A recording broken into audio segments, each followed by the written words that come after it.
I can accept failure. Everyone fails at something, but I can't accept not trying. Michael Jordan. Today my guest tried, and though things did not go as she had planned, she has no regrets in her trying, and she is determined to give entrepreneurship another go in the future. Welcome to the Stitched for Success podcast. I'm your host, Monica Allen. I'm a wife, mom, daughter, entrepreneur, author, friend, and lifelong learner. For over 8 years, I was trapped in corporate America and dreamed of escaping. I took the leap over 15 years ago, retiring from corporate. With just $700 and an idea, over the years we have grown multiple six-figure and seven-figure brands. I have mentored and employed dozens of other people along the way. The road has not been easy. I have battle wounds, bruises, and scars to prove it. And on this podcast, I share lessons learned from my failures and successes.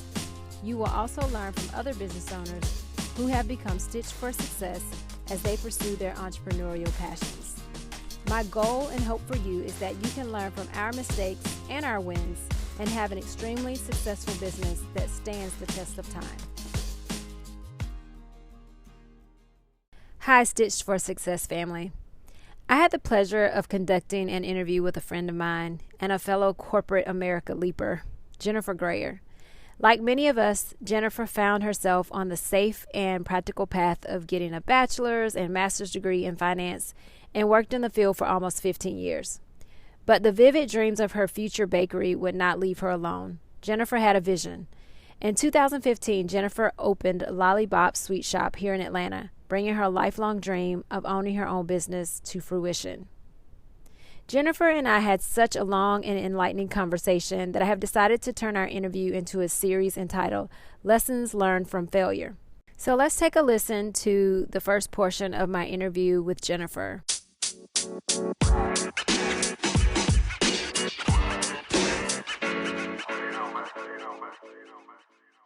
First, just your story is a lot like mine in that you were in corporate America for a while, working for a big firm, and you decided to leave. What made you take that leap? And tell us a little bit about why you wanted to start your own business. Sure. So for me, what motivated me to take the leap was just timing of it all. I had been babysitting the idea for so long, and it became like all consuming. So like I would be at work and I would be doodling and I would be coming up with menus and like logos. And I was like, I know I'm supposed to be doing spreadsheets and actually doing like adding some value to my teamwork here, but it's just not happening. So I knew when my mind got flooded with like things that I needed to do creatively, like it was time to jump ship. So I just set a personal deadline, and I gave myself to the end of the year. And so I worked up until December 30th. And then I was done. And so then I could just focus on building a brand, starting my business, doing all the legwork that you need to start a business. I will just have to interject that you had some wonderful cakes and you make the best Rice Krispie treats in the world, is all I have to say. Thank you. Thank you. See, we do great baked desserts and no baked desserts. Just delicious. So when you went into your business, what problem were you trying to solve that may have been a little bit different from some other cake bakeries or sweet shops, or what were you trying to do different? So I don't know if it was necessarily a problem I was trying to solve because I didn't look at it that way then. That took growth to realize that to start a successful business, that it needs to solve a problem. So when I initially went into it, I wanted to, I've always wanted my own bakery.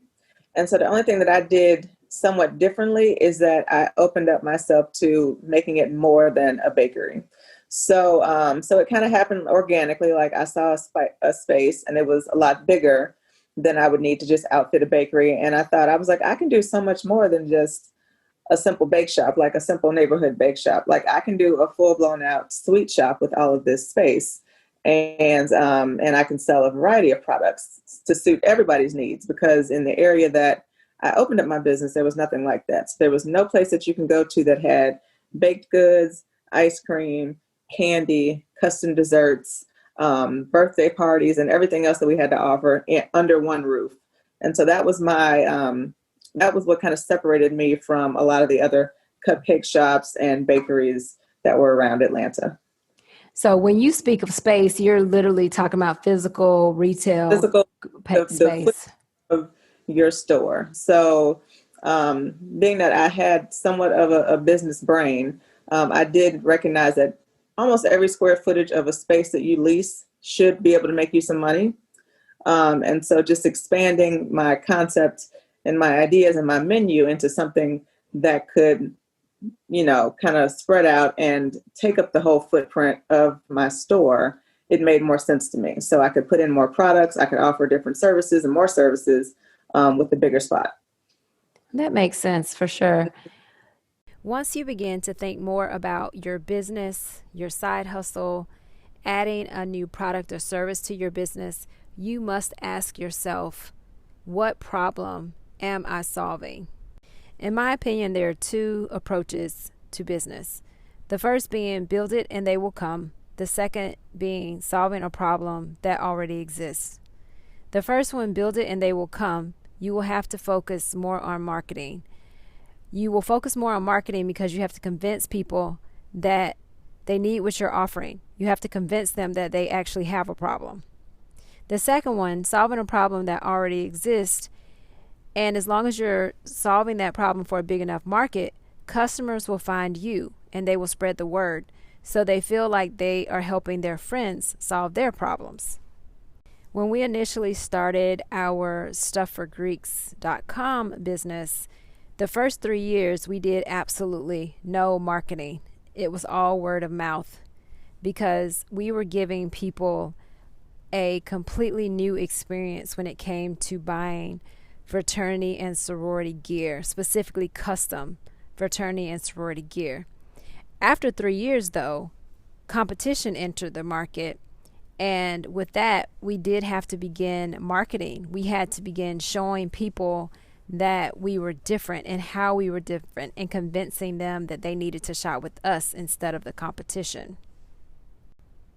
I recently heard in a virtual seminar that I attended, the bigger the problem you solve, the more successful you will be. There's definitely something to be said about making sure that what you're doing is solving a problem, and it's solving a big enough problem to a group of people that can support your business for the long term. So take a moment and ask yourself that question. And once you've figured out the problem you're solving, then it is a question of where do you solve the problem? Do you need a physical location? Are you starting a business that can operate out of your home, out of your garage or basement or a small office within your home? Do you want to lease or own? As Jennifer and I discussed, it is essential that each square footage of your business makes money. If that isn't happening, then you are losing. I think oftentimes many of us feel that bigger is better. For example, we leased a space for our second location 2 years ago. And as we operate in that space today, we often note to ourselves that we could have used a much smaller footprint. Keep in mind, when you're renting or leasing a commercial space, you are paying by the square footage. So it is essential that you really only take on the space that you need. Jennifer probably could have used a smaller footprint, but the good thing is she knew that she was going into a larger space, so she needed to accommodate for that. She grew her business into more than she initially envisioned because she wanted to utilize each and every bit of her space. If your business is a business that can operate within your home or apartment or somewhere that you have to live, then you are ahead of the game because you have to live somewhere regardless. But when you step out and then have an additional mortgage or an additional lease payment each month, then that's something that is going to take from the profit of your business. So make sure that your business can withstand that expense. We were in our basement for several years with our business, and We only moved out of our basement because we wanted a retail location, and we could not do that in our home basement. But sometimes we look back and we say, wow, yes, our business was smaller, but we had a lot less expenses. And so you just really want to make sure as you solve the problem for your customer, as you figure out where you're solving that problem, that you're making wise decisions on the space you're selecting and how much space you actually truly need. Our current space that we operate, our offices, our production facility, and our retail space out of, we went through somewhat of a transition with that space, because one of the things, and you guys probably get so totally tired of me saying this word, but you have to be willing to pivot your business. You have to be willing to let go of things emotionally. And at one point we had a huge retail store, and though it was doing well and it was growing, we were still on the struggle bus when it came to being profitable. And so our business coach at the time, Andrea, I would say she's more of a business mentor to us at the time. She suggested that we move our retail store into our smaller conference room in the office area. And initially I was so taken aback, and I've told you guys this story before, I was so taken aback because I was so emotionally attached to our retail space that we worked so hard to put time and effort into. But I tell you, today we actually rent that space out for events, and typically I make more money per month on renting that space out than including the retail store that we do have. So now I'm making like double, sometimes triple what we were making before. So, just utilizing every part of your space efficiently and effectively is so important. And I just want to add one more thing. Today I heard that Regal Cinemas is closing over 500 of their locations. And that means that there's going to be some really big commercial spaces available. There should be really great deals on commercial spaces where I'm going right now. A lot of companies their employees are working from home. There's just not going to be as much of a need for commercial space, at least for the foreseeable future. So if you are in need of a physical space for your business, just negotiate and work yourself down to a really great deal, because landlords are going to have more than enough real estate that they're trying to lease, and so it should be fairly competitive for you. So just keep that in mind as you're out shopping for that right space for your business.